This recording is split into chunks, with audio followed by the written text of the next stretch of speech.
ধনির দুলালিকে ভালোবেসে আজ শেকলে বাঁধা সম্রাটের জীবন।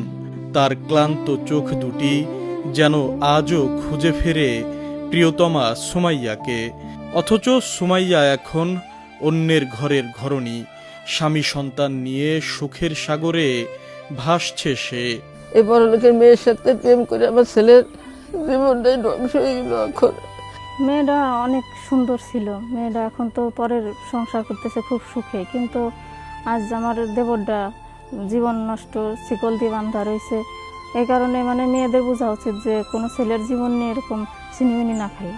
একসময় সুস্থ স্বাভাবিক ছিলেন সম্রাট শেখ। স্কুলেও পড়ালেখা করতেন। অষ্টম শ্রেণীতে পড়ার সময় কিশোর বয়সেই সহপাঠী সুমাইয়ার সঙ্গে গড়ে ওঠে ভালোবাসার সম্পর্ক। কিন্তু কৃষকের ছেলে হওয়ায় সম্রাটকে মেনে নিতে পারেনি সুমাইয়ার ধর্নাঢ্য পরিবার।